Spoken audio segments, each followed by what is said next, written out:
Welcome to the audiobook Claiming His Omega, written by Merrily Malicious, narrated by Ariel B. Levine.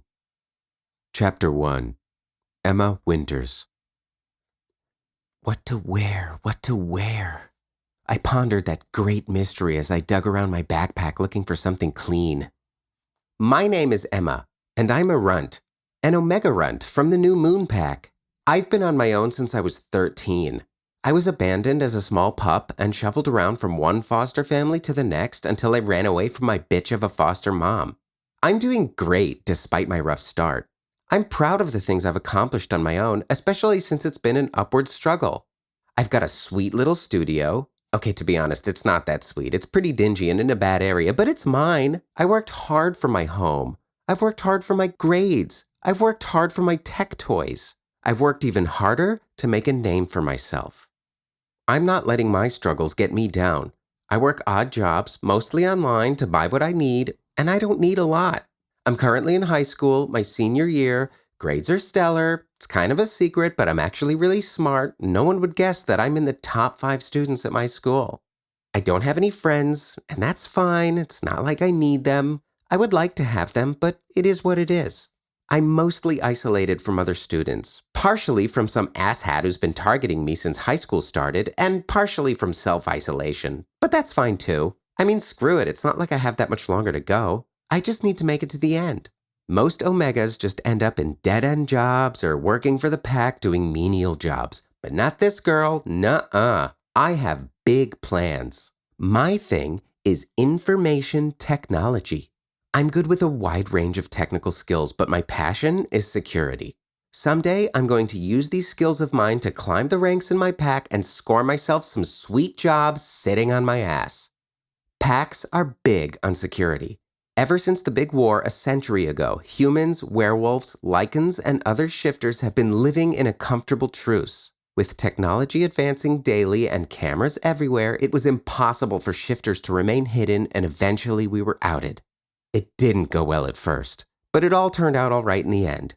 People accepted the fact that the friend they had since elementary school could shift into a wolf or a lichen. Humans worked alongside shifters. Bonds were forged, friendships made, governments continued their course. Shifters even openly married humans. I'm half shifter. My mom was a human, and when that happens, you usually get an Omega. Most Omegas can shift, but being a runt, I can't.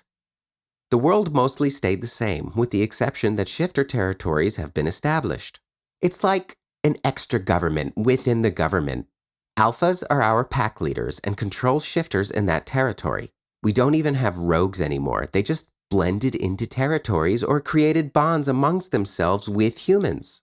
In the past, packs would fight to the death to establish territories or take over other packs, but that's extremely rare now. It's now more of a digital or a corporate warfare. Since most packs now dealt in trade and businesses, information is what could take down a pack or elevate it. I deep sigh as I pull out a black t-shirt and take a big whiff. At least it doesn't smell. Not like anyone was going to notice me anyway. I'm full of anxiety this morning and torn, hoping to be noticed at least once by anyone, really, and at the same time, I'm praying to the goddess that no one notices me. Today is my 18th birthday, and I might meet my mate. And that fills me with both dread and excitement.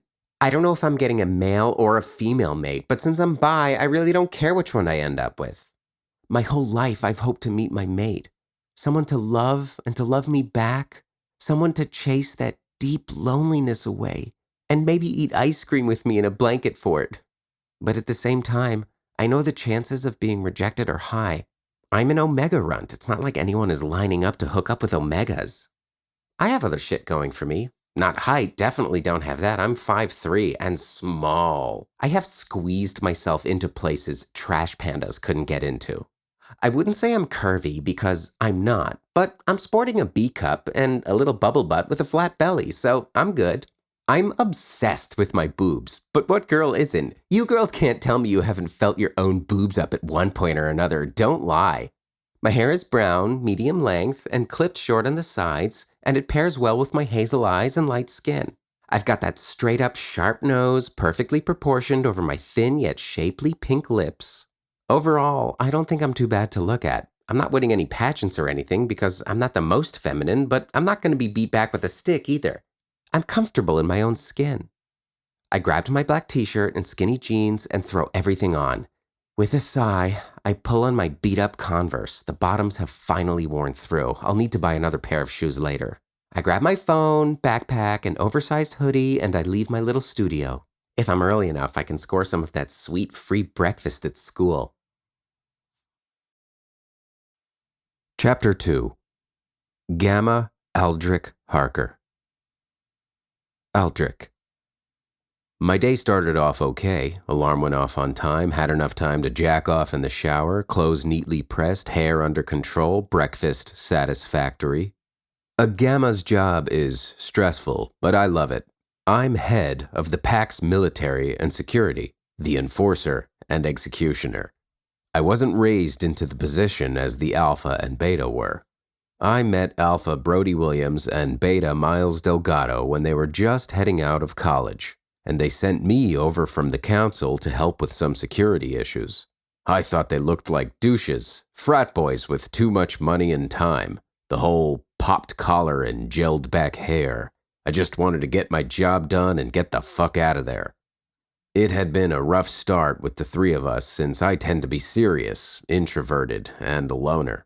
The frat boys eventually won me over, and the three of us have been best friends ever since.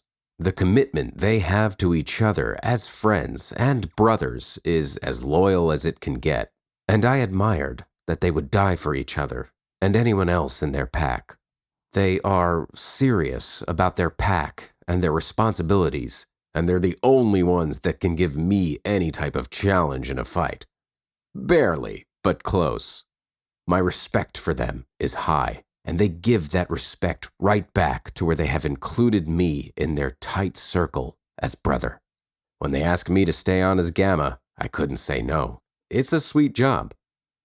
Now, at 31, I'm still just as fierce as I was when I first came to this pack. I'm a dominant Lycan, massive in build and stronger than the average Lycan, and far stronger than a werewolf, even the dominant ones. With my tan skin, deep-set black eyes, tattoos, long Viking braided brown hair, beard, and 6'4" height, I'm still intimidating and impressive to look at. I took a deep breath and asked my secretary to repeat what he just said. Sir, I lost your schedule. My secretary was currently trying to back up towards the door, hoping to flee. My secretary could see the look in this Gamma's eyes, and it was bad. Terrible. He had the stupid schedule when he went to the bathroom, and technically he did not lose it. He just dropped it in the urinal. But he wasn't about to admit to me that he peed on it.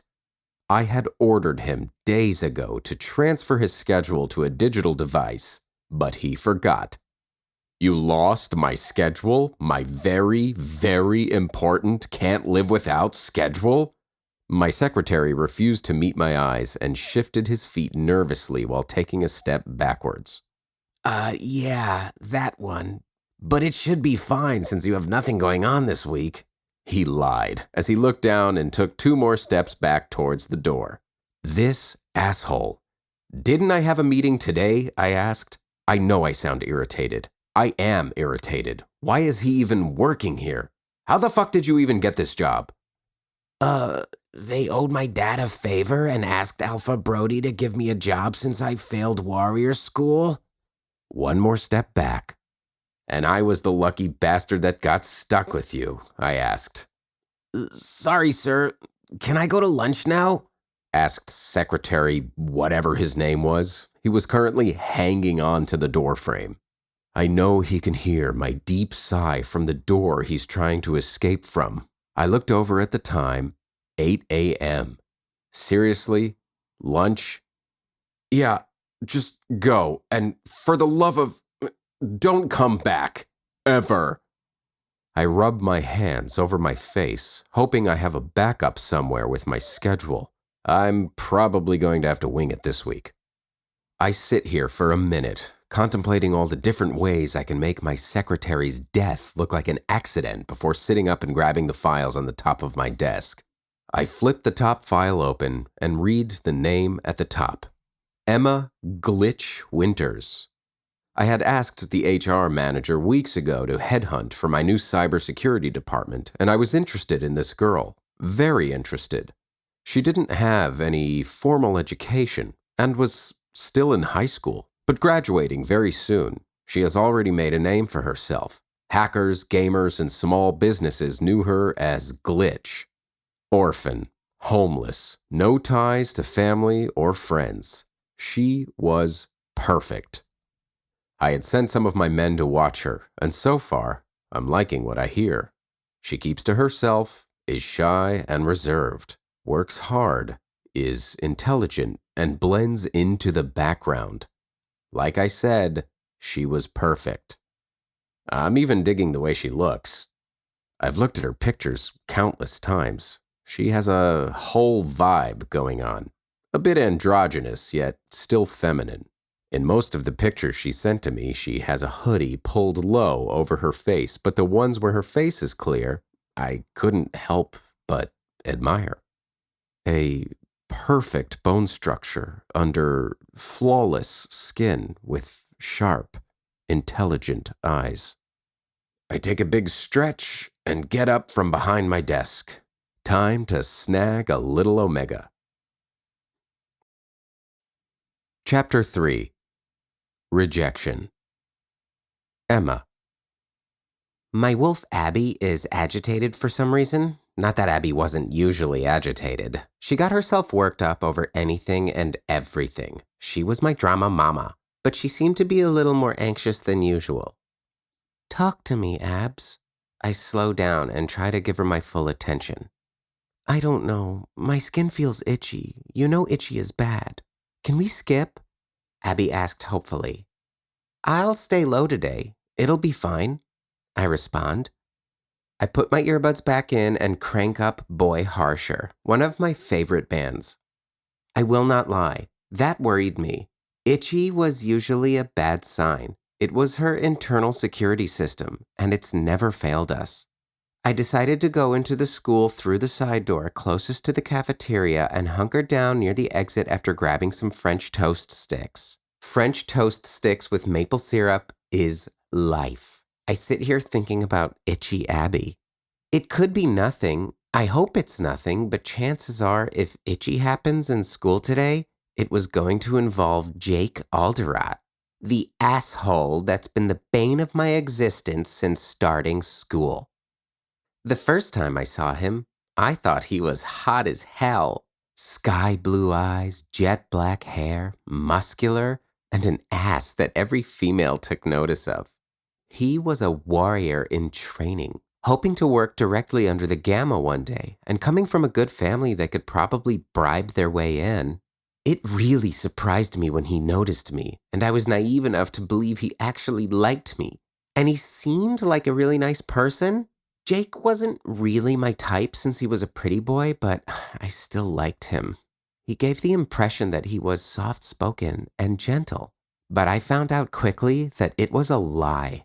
He cornered me under the bleachers and tried to shove his hand down the front of my pants.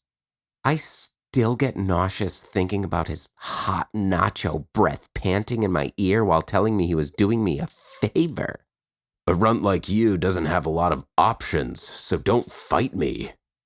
The nerve of that bitch. I bit him, and when he pulled back, I dick punched him and ran. Since then, it's been his personal mission to ruin my school days.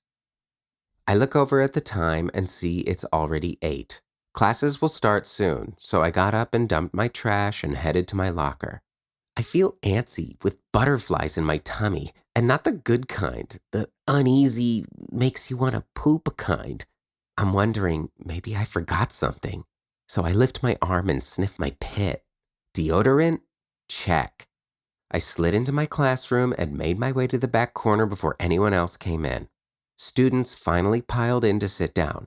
No one notices me back here as usual, and that gives me some comfort because when I am noticed, it's usually a bad thing. Most people think I'm shy, but I'm not. I'm just smart enough to know I should keep my head down and not put ripples in the water. Class went by faster than I'm comfortable with, and I have to drag my butt back to my locker to exchange my books and grab a little snack. As I'm closing my locker, I can sense it. My mate is nearby. It's not like in the books where you smell some scent that the human body can't possibly make. It would suck if you had to smell vanilla all the time. If the relationship doesn't work out, you end up hating vanilla everything for the rest of your life. Who the hell emits vanilla from their pores? That's not even biologically possible. My body was buzzing. My heart rate sped up. I could feel my wolf coming to the surface. My wolf and I feel excitement and fear all at the same time. And I'm frickin' giddy looking around trying to find that one person meant to be mine. At least I was giddy until my eyes landed on my soulmate. Fucking Jake. I want to throw up. Itchy was bad. Jake stomped up to me and without a word grabbed the back of my neck and dragged me out of the hall, down a flight of stairs and outside behind the school. He wasn't even out of breath. It's not like I weigh anything, but still, he just stood there. And I realized he was mind-linking someone. I'm fucked. I don't know what's about to happen, but I'm uncomfortable with this situation. I know he's going to reject me, and it's not like I won't accept it. I don't want to be with him either. But I have this sinking feeling in my gut that it's going to be worse than that. All too quickly, 3 of his friends show up while one pulls out their phone. Phone guy looks uncomfortable, but he's not stopping either.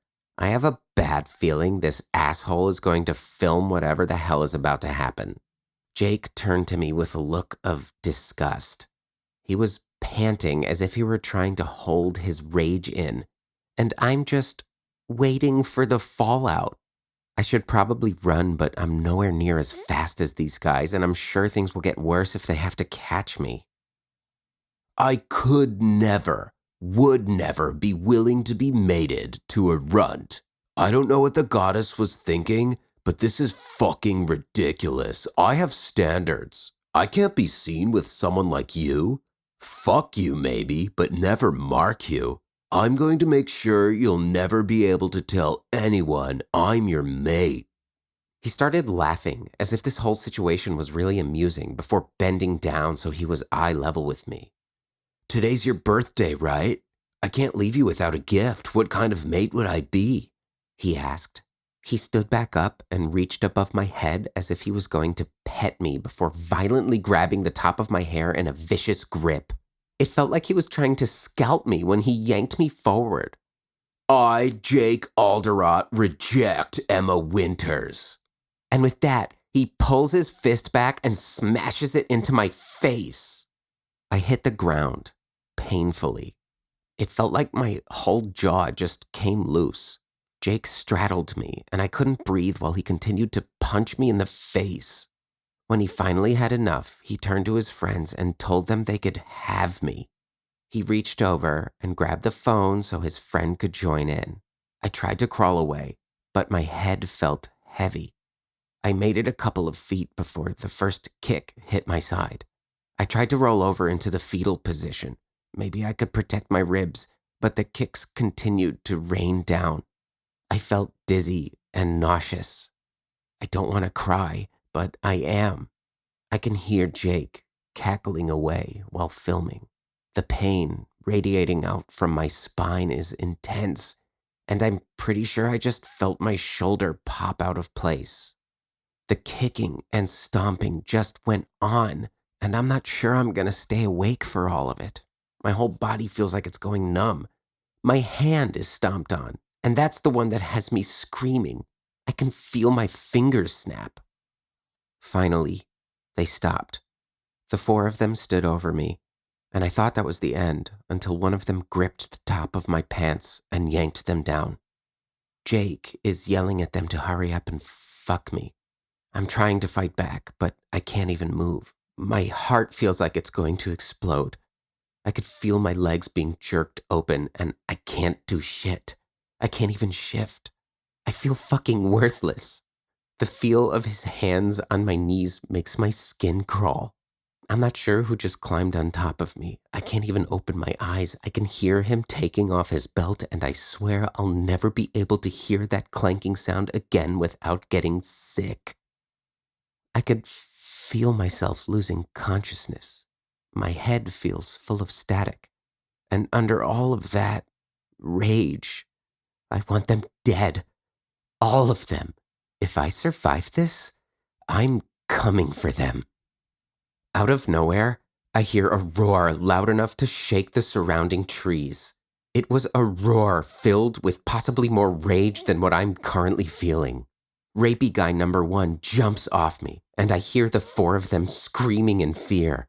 That roar of rage is the last thing I hear, and it's oddly comforting. Darkness envelops me, and I'm strangely calm as I pass out.